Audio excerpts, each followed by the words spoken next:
Hello friends, welcome to this session. Let's have a look at these pictures.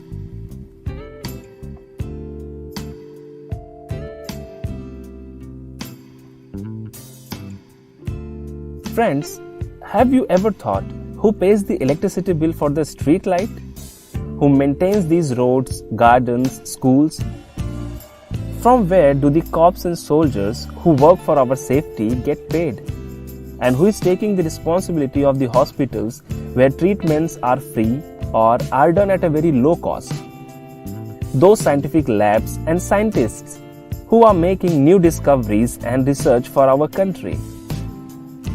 Just think that if these things were not there, just imagine a month without all of these. For proper functioning of these things, a huge amount is needed.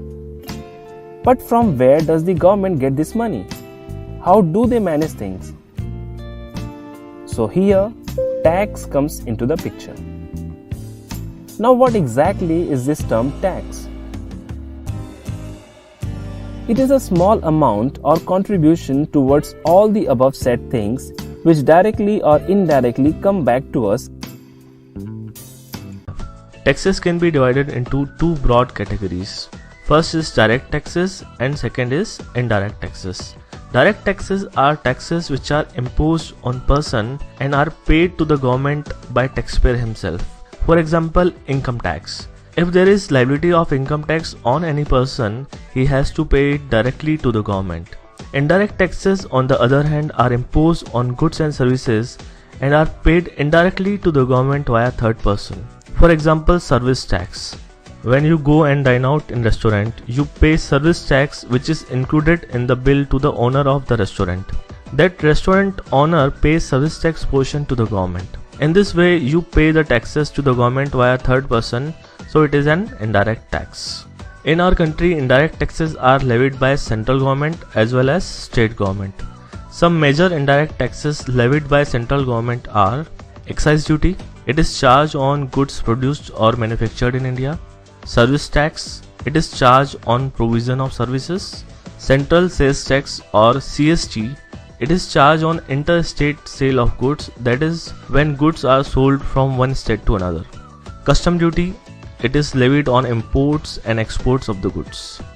Some major indirect taxes levied by state government are value added tax or VAT, it is charged when goods are sold within the state. Entertainment tax, it is imposed on various forms of entertainment, example on movie tickets. Luxury tax, it is imposed on luxury hotel rooms. Octroi or entry tax, some state government levy octroi when goods enters the state. This was a quick overview of major indirect taxes imposed by center and state. If you want to have a clear understanding of present tax system, I would suggest you to watch my previous video in which I have explained everything in detail. I have provided the link in the description box below. Now let's understand what is GST. As the name suggests, it is an indirect tax levied on goods and services. It is clear that GST is an indirect tax and it is not going to have any impact on rates or structure of direct taxes, which mean income tax rates and its levy will remain same. The reason it will be a game changer once implemented is because GST will replace major indirect taxes that are levied by center and state. What does it mean? Taxes such as excise duty, service tax, VAT, luxury tax, entertainment tax will all be replaced by goods and services tax. There will be two parts of GST. First is central GST or CGST and second is state GST or SGST. All central level indirect taxes except custom duty will be replaced by CGST and state level indirect taxes will be replaced by SGST. Now let's talk about some benefits of GST. Economists say the new system could add at least 2% to India's GDP and that should help keep India's economy moving. Some major benefits of GST are: it will replace all major indirect taxes. We have already discussed GST is going to replace all major indirect taxes imposed by state and center. It will remove cascading effect. Cascading effect is a situation where tax is imposed on previously charged taxes. In simple words, it means tax on tax. A product on which excess duty has been charged can also be liable to VAT. Let's say a manufacturer produces certain item for Rs 100. He charges excess duty at 12% and sells it to shopkeeper for Rs 112. That shopkeeper sells the same item to the consumer after charging VAT at the rate of 12.5%. In this case, VAT charged by dealer is Rs 14. This Rs 14 has two components. One is Rs 12.50, which is on the cost of the goods, and second is 1.50, which is charged on excise duty. In this case, VAT is charged on excise duty component also, and consumer has to bear this additional burden. This is called cascading effect. GST will remove cascading effect as there will be only a single tax applicable. GST will reduce flow of black money in the country. Black money refers to funds on which taxes have not been paid. There are persons who understate income by not reporting each and every transaction. By doing this, they save indirect taxes and more importantly are able to furnish under-reporting of their incomes. GST is single tax on supply of goods and services right from manufacturer to the consumer. Credits of input tax at each stage will be available in subsequent stage of value addition. To get the credit of previously paid taxes, everyone will insist upon getting the invoice for the transaction. GST will have a paper trail which can be accessed by the income tax department. Users of PAN and Aadhaar will be required to file GST returns. This will help the income tax department to track transactions. In my view, this is the beginning of new era where corruption will gradually subside. One India, one market. GST will facilitate Make in India by making One India. There are dozens of taxes that prevent India from becoming a common market. Under GST, a single tax will be imposed all over the country on production, sales and services, turning India into a common market. Seamless flow of goods across nation. On many occasions, you might have seen a long line of trucks on both sides of state's border. These rows of trucks, sometimes running into miles, have to pay entry tax or octroi. Every time goods are moved from one state to another, taxes are paid at border. These taxes are collected by individual states. Imagine a situation where trucks has to pass multiple states. According to Road Ministry study, a typical truck spends nearly 16% of time at checkposts or at toll plazas, including up to pay tax only to pass through a state. There is also a central sales tax or CST for interstate movement of goods. Consignor has to show various documents relating to CST at the state border. Some manufacturers do not supply goods in other states because of CST and octroi. GST will result in easier transportation of goods from one state to another by replacing CST and octroi. GST will reduce transportation and logistic costs to the great extent. Ease of doing business. Apart from having a common market, there will be a lot of ease of doing business in India. At present, a businessman has to get registered with various tax authorities, maintain many papers and file different tax returns to different tax authorities. After the implementation of GST, there will be a single registration, single return and less paperwork. The businessman will be able to put his time and energy into doing business rather than complying with various tax laws. Now let's come to most important part of GST, which is rate of GST. Government has recently announced the rates of new GST regime. There will be 4 main tax slabs ranging from 5% to 28% under goods and services tax. These 4 rates are 5%, 12%, 18% and 28%. According to government, essential items including food items will be taxed at 0%. The lowest 5% rate would be for commonly used items, while 12% and 18% will be 2 standard rates. The highest 28% will be applicable on luxury items. Now let's have a look how it is going to impact a common man.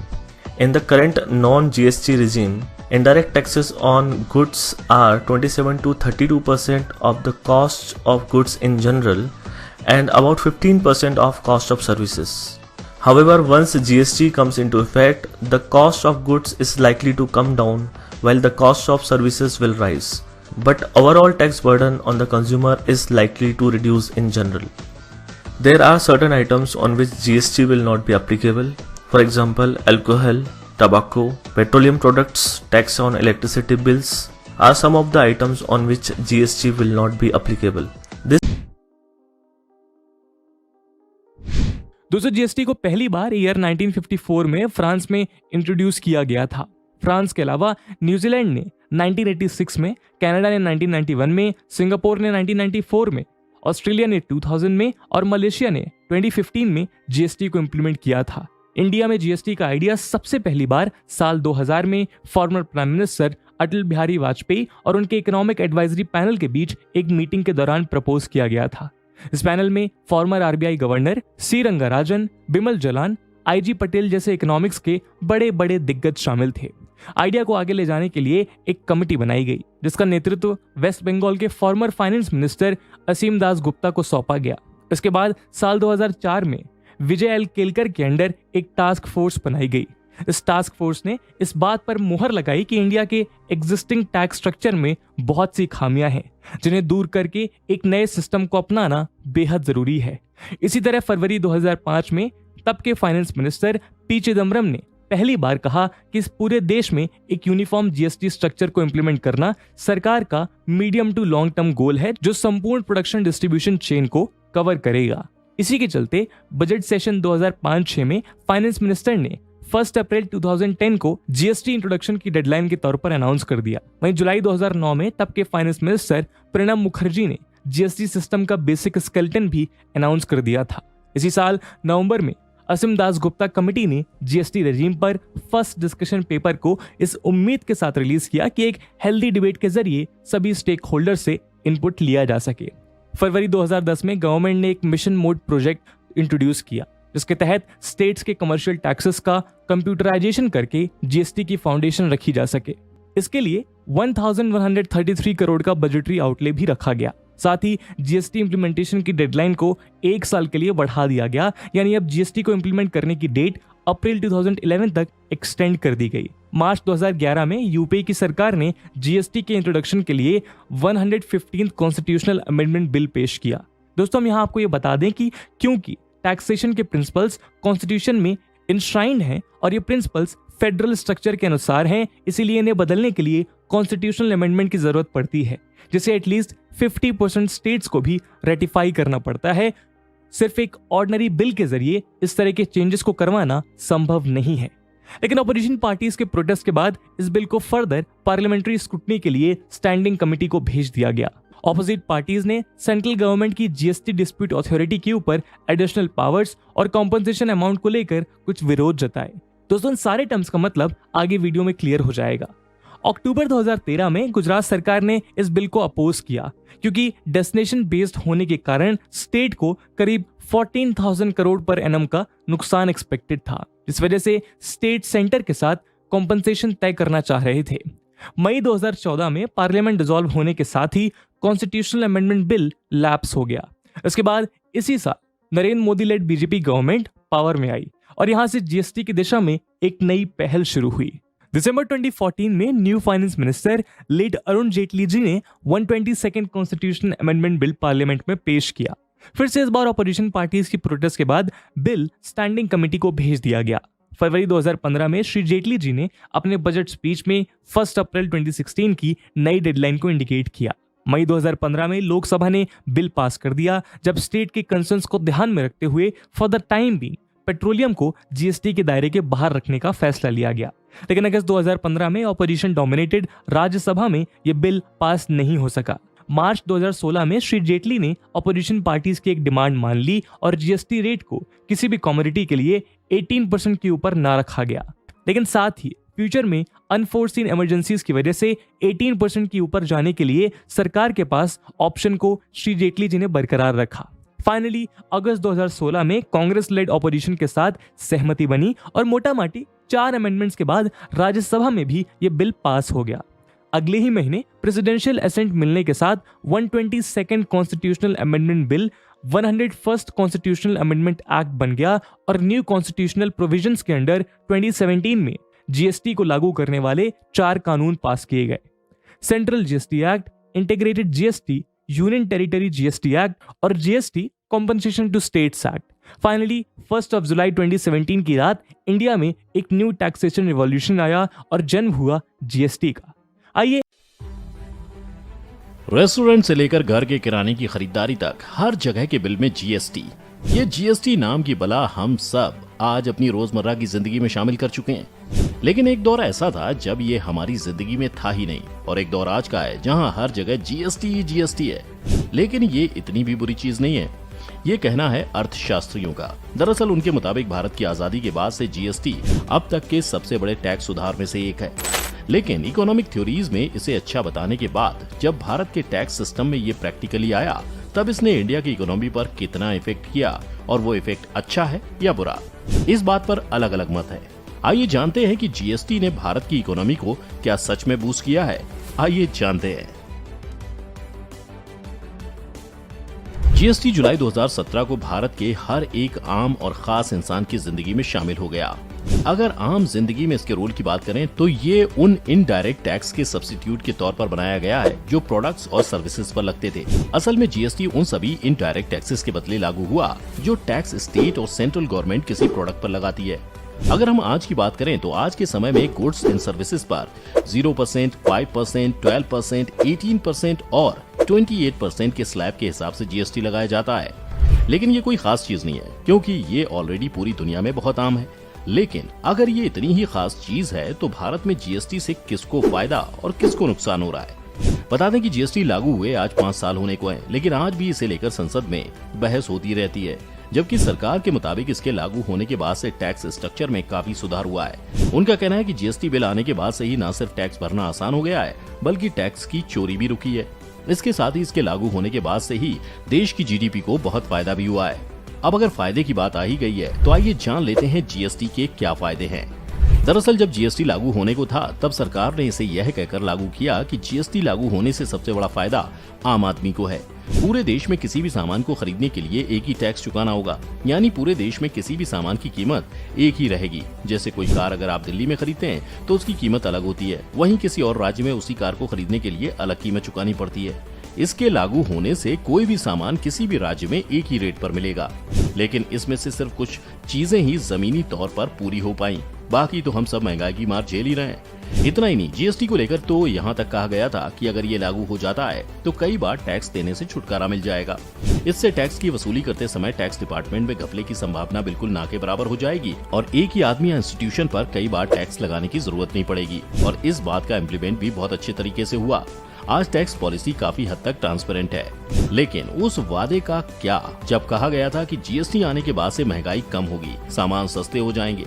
अगर आप भी 9 बजे news channel देखते होंगे तो आपको पता होगा कि कैसे हर साल के बजट में किसी न किसी चीज की कीमत देश में बढ़ जाती है और किसी चीज पर तो इतना टैक्स लग जाता है कि मिडिल क्लास आदमी उसकी तरफ देखने से भी कतराए। वादे के मुताबिक तो कहा यही गया था कि इसके लागू होने से टैक्स का ढांचा ट्रांसपेरेंट होगा, साथ ही इसके लागू होने के बाद राज्यों को मिलने वाले VAT, entertainment tax, luxury tax, lottery tax, entry tax वगैरह भी खत्म हो जाएंगे। लेकिन अगर इकोनॉमिस्ट की माने तो आज भारत में उल्टी गंगा बहती दिखाई दे रही है। लेकिन क्या सरकार इससे होने वाले नुकसान के बारे में बिल्कुल नहीं जानती थी? जी नहीं, सरकार को पता था कि ये कितना बड़ा रिस्क हो सकता है। दरअसल शुरू में ही ये आंकड़े जारी हो गए थे कि जीएसटी लागू होने से केंद्र को तो फायदा होगा, लेकिन स्टेट को इस बात का डर था कि इससे उन्हें नुकसान होगा, क्योंकि इसके बाद वे किसी तरह के टैक्स नहीं वसूल पाएंगे, जिससे उनकी कमाई खत्म हो जाएगी। गौरतलब है कि पेट्रोल और डीजल से तो कई स्टेट्स का आधा बजट चलता है। जी हाँ दोस्तों, सही सुना आपने, और ये कोई छुपाने वाली बात नहीं है, क्योंकि स्टेट गवर्नमेंट ये स्वीकारती है कि राज्य चलाने के लिए इतना तो करना ही पड़ता है, जिसकी वजह से सरकार ने उन्हें आज भी छूट दे रखी है अपने मुताबिक टैक्स लगाने की। अब आइए जानते हैं कि आखिर जीएसटी के लागू होने के बाद से सच में कौन से सुधार हुए हैं। जैसा कि हम सब जानते हैं कि लोकसभा ने जीएसटी को 29 मार्च 2017 को पास किया था और सरकार ने इस टैक्स सिस्टम को देश में लागू करने के लिए 1 जुलाई 2017 की तारीख तय की थी। इस न्यू सिस्टम से वैट यानी value added tax, excise duty और सर्विस टैक्स और इन्हीं तरह के 17 अलग अलग तरह के टैक्स खत्म हो गए, यानी कहें तो एक देश एक टैक्स। इतना ही नहीं, छोटे इंडस्ट्रीज को बढ़ावा देने के लिए सरकार ने 40 लाख रुपए के सालाना टर्नओवर वाले बिजनेस को जीएसटी के दायरे से फ्री कर दिया, यानी स्मॉल बिजनेस ओनर्स को जीएसटी नहीं देनी है। इसके अलावा ऐसे बिजनेस जिनका एनुअल टर्नओवर 1.5 करोड़ है, उन्हें कॉम्पोजिशन स्कीम के तहत सिर्फ 1% टैक्स जमा करने की छूट दी गई थी। इसके बाद से अब तक जीएसटी में समय समय पर कई बदलाव किए जा चुके हैं, लेकिन ये हमें कहाँ पता। हमसे तो छोटे छोटे कैफे और पता नहीं कौन कौन जीएसटी के नाम पर ना जाने कितना एक्स्ट्रा चार्ज कर लेते हैं। देश में जीएसटी को लागू करते हुए कहा गया था कि इससे न सिर्फ सेंट्रल गवर्नमेंट को फायदा होगा, बल्कि स्टेट गवर्नमेंट्स को भी रेवेन्यू फ्रंट में फायदा होगा। हालांकि इसके लागू होने के कुछ ही समय बाद देश को कोरोना महामारी का दौर देखना पड़ा, जिसकी वजह से बिजनेस वर्ल्ड के पहिए थम गए। कोरोना से उबरने में देश और इकोनॉमी को ठीक ठाक समय लग गया। हालांकि पिछले कुछ महीनों के आंकड़े देखें तो जीएसटी ने रेवेन्यू फ्रंट पर बढ़िया परफॉर्म किया और इसकी वजह से इस साल मई महीने में जीएसटी से सरकार को करीब 1,41,000 करोड़ रुपए मिले हैं, जो कि पिछले साल मई महीने के कंपैरिजन में 44% ज्यादा है। इससे पहले अप्रैल 2022 में जीएसटी से सरकार को रिकॉर्ड 1,68,000 करोड़ रुपए मिले थे। मार्च महीने में इनडायरेक्ट टैक्सेस से 1,42,000 करोड़ रुपए मिले थे और फरवरी में जीएसटी कलेक्शन 1,33,000 करोड़ रुपए का था। इतना ही नहीं, अप्रैल 2022 में अभी तक के इतिहास का सबसे ज्यादा जीएसटी कलेक्शन हुआ है। जीएसटी लागू होने के बाद मई 2022 चौथा ऐसा महीना रहा जब जीएसटी से 1 लाख करोड़ रुपए से ज्यादा का कलेक्शन हुआ। कई राज्य सरकारों को जीएसटी से शिकायत है। अब इसके नुकसान देखें। आइए जानते हैं कि जीएसटी की मार किस किस को झेलनी पड़ी।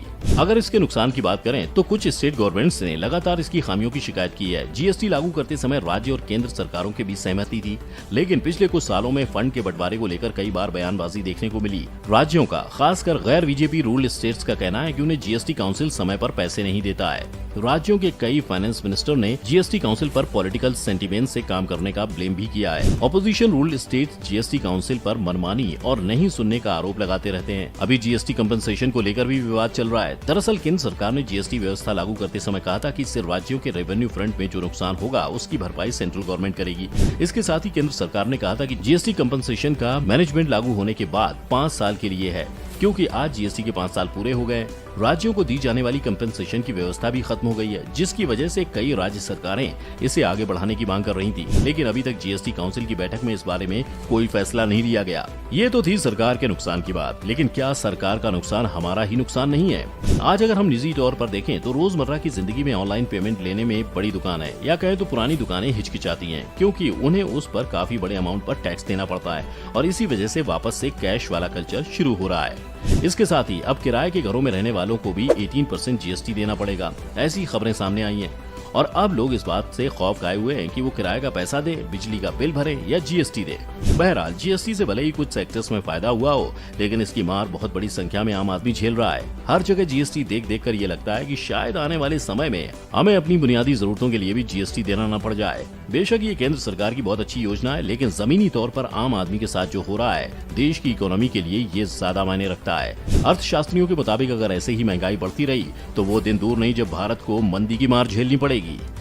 दोस्तों, आपने आज तक भारत सरकार इस माइनॉरिटी से नफरत करती है। सिर्फ आज की सरकार नहीं, आज तक की सारी सरकारें एक तरह के लोगों को हमेशा से निचोड़ती आई। बात हो रही है एक ऐसी माइनॉरिटी की जिनकी वजह से सड़कें बनती है, नेताओं को सैलरीज मिलती है, देश चलता है। बात हो रही है देश के सबसे important minority tax payers. 140 crore की आबादी के भारत में सिर्फ 5% लोग डायरेक्ट टैक्स पे करते हैं और उन्हें थैंक यू कहने के बजाय सरकार हर साल उन्हें और निचोड़ती है। Why does India hate taxpayers? क्या टैक्स आपके पैसों की चोरी है? और देश में टैक्स का सिस्टम सुधारने के लिए हम क्या कर सकते हैं, जानते हैं आज के इस वीडियो में। ये है हमारी नई सीरीज हाउ इंडिया वर्क्स, जहां हम भारत के अलग अलग सिस्टम्स कैसे काम करते हैं इस पर डिटेल्ड एनालिसिस करते हैं, लेकिन एक ऐसी भाषा में जो बच्चों से लेकर बूढ़ों तक सबको समझे और आप आपके खुद के ओपिनियंस फॉर्म कर पाएं। अगर आप भी हमारे सोल्यूशन ओरिएंटेड कंटेंट को सपोर्ट करना चाहते हैं तो हमें सब्सक्राइब करना ना भूलिए।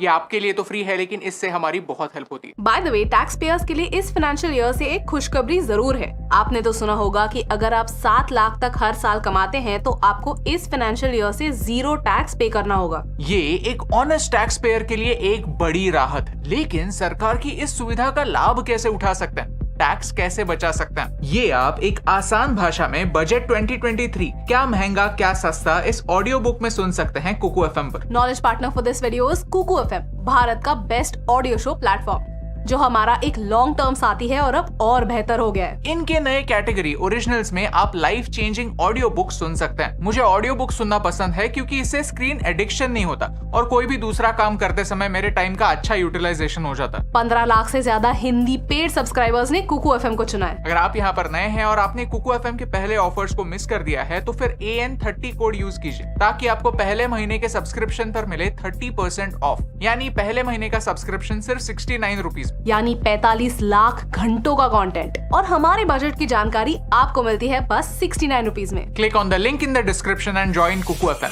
चैप्टर 1, टैक्स का बढ़ता बर्डन। चलिए समझते हैं कि सरकार इनडायरेक्ट तरीके से टैक्स का बर्डन कैसे बढ़ा रही है। हर साल चीजें महंगी होती है। अगर आपके सारे घर खर्च 5 साल पहले 20,000 में पूरे होते थे, तो आज वही सेम खर्चे पूरे करने के लिए आपको 35,000 रुपए खर्च करने पड़ेंगे। इसे कहते हैं महंगाई। इसका फैंसी टर्म है इन्फ्लेशन, जहाँ सेम खर्चों के लिए आपको ज्यादा पैसे देने पड़ते हैं। ये इन्फ्लेशन एक इनविजिबल चोर होता है और इसे हराने के लिए एक ऑनेस्ट इंसान के पास बस कुछ ही रास्ते होते हैं। उसी में से एक है इन्वेस्टमेंट्स। आज आप पैसे कमा रहे हैं, ऑफिस में 8 घंटों के लिए घिसा रहे हैं, प्रमोशन पा रहे हैं और आपकी सैलरी भी बढ़ रही है, लेकिन जब आप रिटायर होंगे तब ये इन्वेस्टमेंट ही होगी जो आपका सहारा बनेगी। सरकार ने अब एक नया रूल लाया है। डेट म्यूचुअल फंड से इंडेक्सेशन बेनिफिट हटा दिया है। इंडेक्सेशन मतलब इन्फ्लेशन के हिसाब से एडजस्ट करना। अब 1 अप्रैल 2023 से फ्रेश इन्वेस्टमेंट पर ये एडजस्टमेंट नहीं मिलेगा। फिर कुछ दिनों बाद ऐसी न्यूज आई कि फ्यूचर्स एंड ऑप्शंस पर STT यानी सिक्योरिटीज ट्रांजैक्शन टैक्स भी बढ़ाया गया है। इन दोनों स्टेप्स को लोगों ने जमकर क्रिटिसाइज किया। 2017 के पहले long term capital gains tax free हुआ करते थे, यानी अगर आप स्टॉक्स में या इक्विटी म्यूचुअल फंड्स में इन्वेस्ट करता है और मार्केट में पैसा 1 साल से ज्यादा समय के लिए रखता है और बाद में पैसा विड्रॉ करता है, तो आपको प्रॉफिट पे कोई भी टैक्स नहीं लगेगा। लेकिन फिर सरकार ने एक नया रूल लाया कि अगर आपका 1 साल में long term capital gain 1 lakh से ज्यादा है तो आपको टैक्स पे करना होगा। एज अ रिजल्ट होता ये है कि जो हमारे लिए अपने वेल्थ को बढ़ाने के 1-2 रास्ते होते हैं वो रातों रात बंद हो जाते हैं। एज अ टैक्स पेयर ऐसा लगता है कि हमारा टैक्स बर्डन हर साल सिर्फ बढ़ते जाता है। अक्सर सैलरीड लोगों की सरकार से एक कंप्लेंट जरूर होती है कि हर साल इन्फ्लेशन बढ़ता है, लेकिन इन्फ्लेशन के अनुसार टैक्स स्लैब्स नहीं बढ़ते। एट द सेम टाइम देश के ये 5% लोग अपने इनकम पर 2 बार टैक्स भरते हैं। एक होता है इनकम टैक्स जिसे डायरेक्ट टैक्स कहते हैं और दूसरा होता है कंजम्पशन टैक्स यानी GST। जब भी हम कोई चीज खरीदते हैं, रेस्टोरेंट में जाकर खाना खाता है या कोई पिक्चर देखते हैं, तो उस पर भी सरकार GST चार्ज करती है। कुछ चीजों पर ये टैक्स 5% है तो कुछ चीजों पर ये है 28%। लग्जरी आइटम्स जैसे बड़ी बड़ी गाड़ियों पर 50% टैक्स लगता है। डायरेक्ट टैक्स को प्रोग्रेसिव टैक्स कहते हैं क्योंकि जैसे आपका इनकम बढ़ता है वैसे आपका टैक्स भी बढ़ता है। भारत में अगर आप 1 साल में 2 लाख रुपए कमाते हैं तो आपको उस पर कोई इनकम टैक्स देने की जरूरत नहीं है, लेकिन अगर आप 20 लाख रुपए कमाते हैं तो आपको अप्रोक्सीमेटली 3.5 लाख रुपए टैक्स देना पड़ेगा। यानी जिसके पास जितना पैसा उसके ऊपर उतना बर्डन। लेकिन GST जैसा इनडायरेक्ट टैक्स एक रिग्रेसिव टैक्स है, क्योंकि आप पैसा कमाते हो या ना हो आप पर उतना ही टैक्स चार्ज होगा। बाइक मैं भी चलाता हूँ और एक जोमेटो डिलीवरी वाला बंदा भी बाइक चलाता है, लेकिन मेरी बाइक पर भी मुझे 28% GST पे करना पड़ा और डिलीवरी वाले को भी उसकी स्प्लेंडर पर 28% GST लगा। मैं तो बाइक शौक के लिए चलाता हूँ तो मुझ पर GST का प्रेशर नहीं आता, लेकिन डिलीवरी वाले बंदे के लिए GST उसके 1 महीने की सैलरी हो सकती है। GST सिर्फ एक लौता इनडायरेक्ट टैक्स नहीं है। Fuel tax, electricity tax, customs duty, ये सारे रिग्रेसिव टैक्सेस माने जाते हैं क्योंकि ये भेदभाव नहीं करते, सबको इक्वल ट्रीट करते हैं। चैप्टर 2, टैक्स का सीक्रेट। क्या आपको नाइस ब्रदर थ्योरी के बारे में पता? सोचिए, एक फैमिली में 2 भाई हैं। एक भाई है जो डिपेंडेबल भाई है, जो सारे काम कर सकता है, माँ बाप की बात मानता है, रूल्स फॉलो करता है और कभी पलट कर जवाब नहीं देता। दूसरा भाई है बैड ब्रदर, जो कंप्लीटली नाकारा है, हर दिन घर में पड़ा रहता है, कोई काम नहीं करता, पैसे नहीं कमाता, लेकिन हाँ डिनर के समय सबसे ज्यादा खाना वही खाता। आइडियल सिनारियो में माँ बाप की जिम्मेदारी दोनों भाइयों पर 50-50 आनी चाहिए, राइट? लेकिन एक्चुअल में ऐसा होता नहीं। हर काम का प्रेशर नाइस ब्रदर पर आता है। नाकारा ब्रदर को कुछ सिखाने के बजाय काम का सारा प्रेशर उस इंसान पर पड़ता है जो ऑलरेडी काम कर रहा है। भारत में टैक्स पेयर की सिचुएशन ऐसे ही नाइस ब्रदर की तरह हो चुकी है। एंड व्हाई डू आई से दिस? चलिए भारत के बजट को देखते हैं। सेंटर के टैक्स रेवेन्यू का 27.45% हिस्सा कॉर्पोरेट्स यानी कंपनी से आता है और जो टैक्सेस इंडिविजुअल्स देते हैं वो कुल मिलाकर 26.78% है। कस्टम्स ड्यूटी 6.9% है, एक्साइज ड्यूटी 10.52% है, सर्विस टैक्स 0.03%, GST 28% और यूनियन टेरिटरीज का टैक्स मिलाकर 0.26% है। ये देखकर पता चलता है कि गवर्नमेंट पैसा कहाँ से कमाती है। अब इसको डायरेक्ट और इनडायरेक्ट में स्प्लिट करते हैं तो डायरेक्ट टैक्सेस 55% कंट्रीब्यूट करते हैं और इनडायरेक्ट टैक्सेस 45% कंट्रीब्यूट करते हैं। यानी भारत के ऑलमोस्ट आधे टैक्सेस रिग्रेसिव टैक्सेस हैं। भारत आज भी इनडायरेक्ट टैक्सेस पर बहुत ज्यादा निर्भर है और इसी की वजह से महंगाई बढ़ती है। 2018-19 के बजट स्पीच में हमारे फाइनेंस मिनिस्टर अरुण जेटली ने काफी इंपॉर्टेंट स्टैटिस्टिक यूज किया था। सैलरीड एम्प्लॉइज ₹76,306 टैक्स पे करते हैं। एट द सेम टाइम एक बिजनेस ओनर 25,753 रुपीज टैक्स पे करता है। एंड उस टाइम के डेटा के अनुसार सैलरी टैक्स पेयर्स 1.89 करोड़ थे और बिजनेस टैक्स पेयर्स 1.88 करोड़ थे। ये देखकर पता चलता है कि इनकम टैक्स का burden mostly salaried employees bear करते हैं और उसके सामने उन्हें गवर्नमेंट से कुछ नहीं मिलता। एक नाइस ब्रदर होता एक शान की बात कि आप अपने परिवार की जिम्मेदारी उठाते हो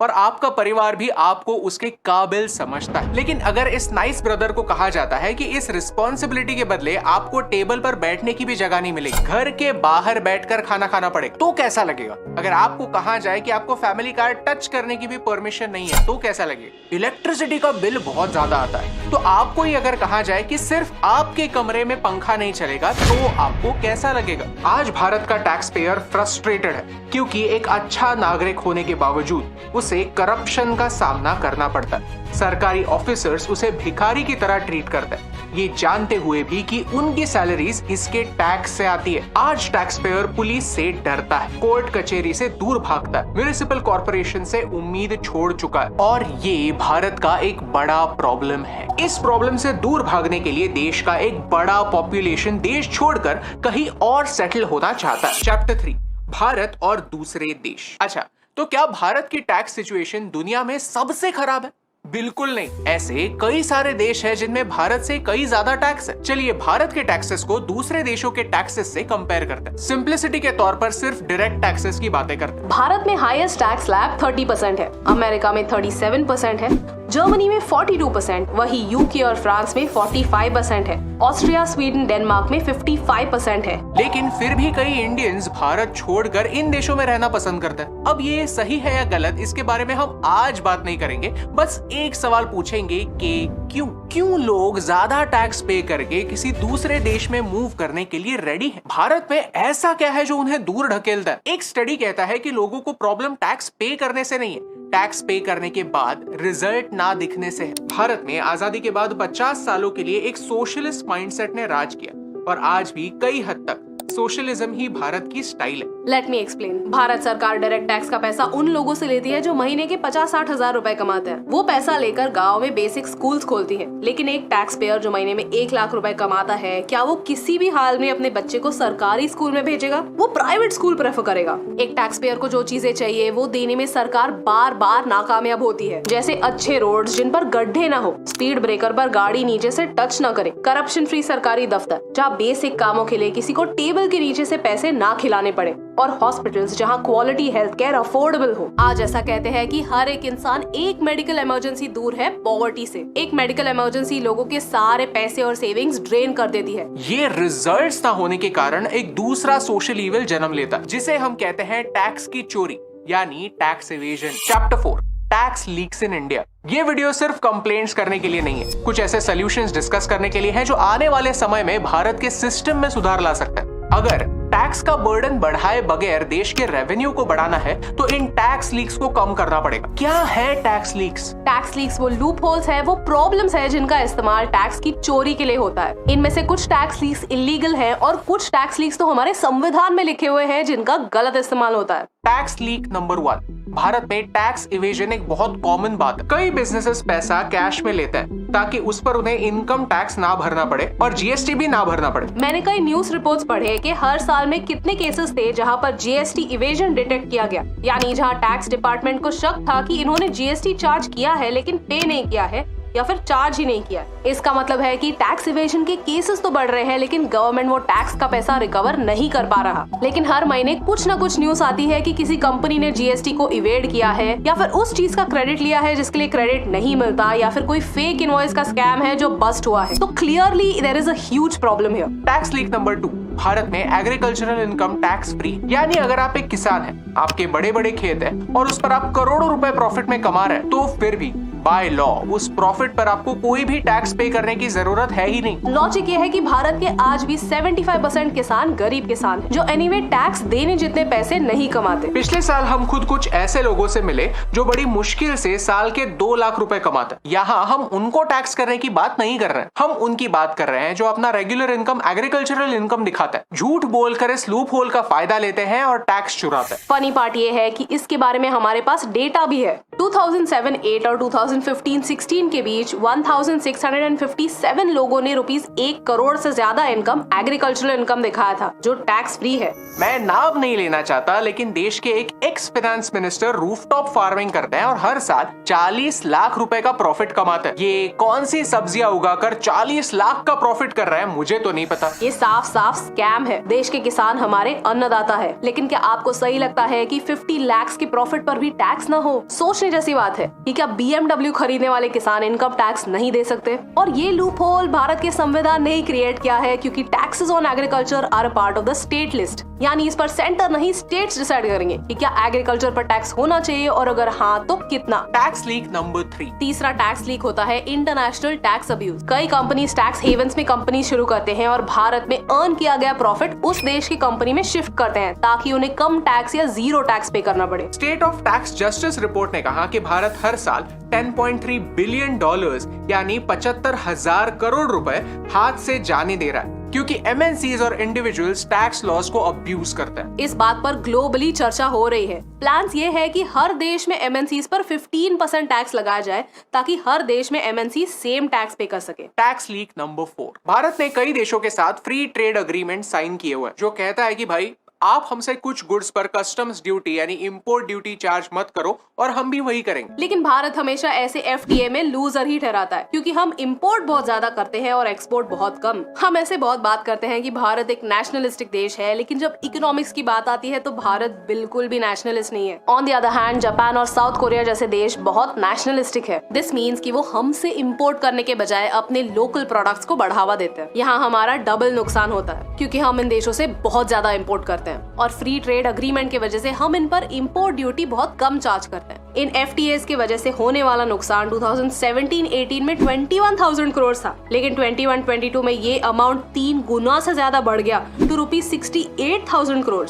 ये खुद एक बहुत कॉम्प्लिकेटेड टॉपिक है और हम इसे एक और वीडियो में कवर करेंगे। Chapter 5 conclusion. कोई भी देश परफेक्ट नहीं होता, उसे परफेक्ट बनाना पड़ता है। ये वीडियो देखने के बाद हम बिल्कुल नहीं चाहते कि आप होपलेस फील करें। इनफैक्ट हमें विश्वास है कि हमारे व्यूअर्स में से आगे जाकर कोई IAS ऑफिसर बनेंगे, कलेक्टर बनेंगे, इनकम टैक्स और फाइनेंस मिनिस्ट्री में बड़े लेवल पर होंगे। तब के फलों के लिए हम आज बीज बो रहे हैं। अगर आपको इस वीडियो से वैल्यू मिली, कुछ नया सीखने मिला, तो हमें सोशल मीडिया पर फॉलो करना ना भूलिए। And make sure to download and join Kuku FM। Use the coupon code AN30 ताकि आपको पहले महीने के सब्सक्रिप्शन पर 30% ऑफ मिले। यानी आपको पहले महीने का सब्सक्रिप्शन सिर्फ 69 रुपीज में मिले। Link in description. इकोनॉमिक्स में एक कॉन्सेप्ट है कॉल्ड लैफर कर्व, जो कहता है कि अगर टैक्स रेट्स बहुत कम हो तो भी देश का रेवेन्यू कम होता है, और अगर टैक्स रेट्स बहुत ज्यादा हो तो भी। भारत में एक जमाना ऐसे था जब हमारा टैक्स रेट 97% था। Imagine 97% tax. वहाँ से अब तक 30% टैक्स तक हमने काफी इम्प्रूवमेंट की है। टैक्सेस से देश में सुधार लाने के लिए भारत को एक गोल्डीलॉक्स जोन ढूंढने की जरूरत है। ना बहुत कम, ना बहुत ज्यादा, लेकिन प्रोग्रेस का वादा। भारत को अपने ऑनेस्ट टैक्स पेयर्स की कदर करने की जरूरत है, उन्हें रिस्पेक्ट देने की जरूरत है। कई देश टैक्स पेयर्स को रिवॉर्ड करते हैं। कई यूरोपियन कंट्रीज अपने टैक्स स्लैब्स को साल 2 साल में रिवाइज करते हैं ताकि वो इन्फ्लेशन के सिचुएशन को मिरर कर सके। जापान में ऑनेस्ट टैक्स पेयर्स को उनके एम्परर के साथ फोटोज क्लिक करने का मौका मिलता है और टैक्सेस डोनेट करके गिफ्ट्स भी। माल्टा एक छोटा देश है, लेकिन इस देश में टैक्स पेयर्स अपने रिसीट सबमिट करते हैं और वो ऑटोमेटिकली एक लॉटरी में एंटर हो जाते हैं। विनर को अपने टैक्स पेमेंट से 100 गुना ज्यादा पेमेंट मिलता है। श्रीलंका और पाकिस्तान भी अपने टॉप टैक्स पेयर्स को स्पेशल बेनिफिट्स देते हैं, जैसे एयरपोर्ट लाउंज एक्सेस। श्रीलंका में सिर्फ इतना ही नहीं, ऑनेस्ट टैक्स पेयर्स को पुलिस और कस्टम्स डिपार्टमेंट में स्पेशल सर्विसेज मिलती है और लोन्स में कंसेशन भी मिलता है। ऐसे इंसेंटिव्स भारत में भी लाने की जरूरत, ताकि हम शान से कह सके कि मेरे पैसों से देश चलता है। और यही इम्पोर्टेंट बात आप तक पहुंचाने से मुझे फर्क पड़ता है। The government has been missing their target of 1 lakh crore every month. So the thing is, a committee on revenue mobilization has also been formed in October, which I think had to give the report in 15 days, which has now been extended. So I just want to know that what are your expectations from such a committee that is going to come up with? My first expectation would be that they don't hurry up and come up with a recommendation. It takes time, right? I mean, for you to make a comprehensive study as to what are the reasons for the slowdown in collection and come up with a thing. See, first of all, the economy itself is slowing down, right? So when you fix up the targets, and that's I think for the government, it's very important that as they fix up the target for next year, they should be more realistic, right? I don't think that success of GST should be determined by the monthly collections that they're doing. Okay. Success of GST should be, determined from ease of doing business. Are people on the ground feeling more relieved? Are they sort of finding it easier to comply? The goods are moving at a faster pace, which is happening. Are we giving the refunds on time? Is the tax administration okay? The cases of aggressive audits, etc., has reduced. I think those are the parameters on which GST success should be determined. If you see the targets, and I think you must compliment the government that they reduced the target in July, and perhaps they figured out that it was too ambitious a target.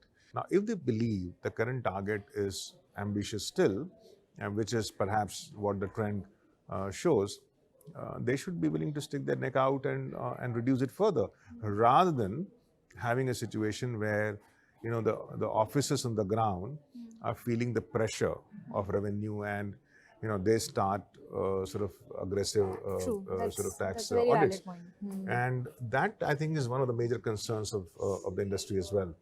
Now, one additional point which I think the committee should focus on is that how do you incentivize the consumers and to create a more compliant ecosystem. So if you go and buy furniture, why should you ask the vendor to give you an invoice and pay 18% extra? If the guy says that, look, if you don't take an invoice, I will not charge you 18%. For a consumer, it's a big money. Now the answer, unless you find an answer to that question, then why should consumer go and ask for this? In a B2C segment, you will still see a lot of evasion, right? And I don't think government is really focused on that. So worldwide, the governments are trying to incentivize the consumers to do that. There was a move recently that if you use credit cards and electronic means, there will be a reduction in GST rate, for example. You can also say that, okay, whatever GST you pay, if you have the invoices, you will get a tax break under income tax, for example, right? Incentivizing the customers to ask for invoice from the suppliers. I think that's one major area that they need to focus on. Because these revenue targets have become a pressure point for tax departments in states as well. So the thing is that, are they going to result into stricter compliances or stricter actions from the government on the corporates? My fear is that because of this aggressive revenue target, it will lead to a lot of issues on the ground, which is already, I can see, export refunds getting delayed. You getting notices on frivolous issues, this corporate recharge from head office to branch offices, etc. Some of that, they should take a view. Because, the council can take a view now to avoid the litigation. But if you leave it, different authorities, states are taking different view on the same issue, whether it is advanced ruling or whether it is, coming up with their own thought process on refunds and things like that. Why do we need to have this, divergence of views? GST Council can set up some kind of a mechanism. I know that different states are autonomous in their own administration, but you can still try and set up a mechanism to say that, okay, if you have any doubt, let us have, like in customs, it used to happen earlier, that you had to have, you were having commissioners, let's say monthly workshops, for example, where all of them get together, discuss some of the issues, okay, whether we should take this view or not, be consistent. But unfortunately, I think the way it is panning out now, you will see a lot of aggression by the tax authorities on the ground because of the revenue pressure that we are in. So what should the CFO do in this case? CFO should do 3 things. One is... as you said that they said that we are already filing all the yes, returns that we can. So one is that they should use technology more and more for their compliances, so that the chances of error is minimized. That is one. Second is they have to find a way to engage more and more with the government through industry associations, etc. Engage with them, raise your voice, go and talk to them if your issues. I tell industry that if any officer is, you believe that there is a high-handedness or there is, some unethical practices that somebody is promoting, you should be willing to stick your neck out and go and complain against that person.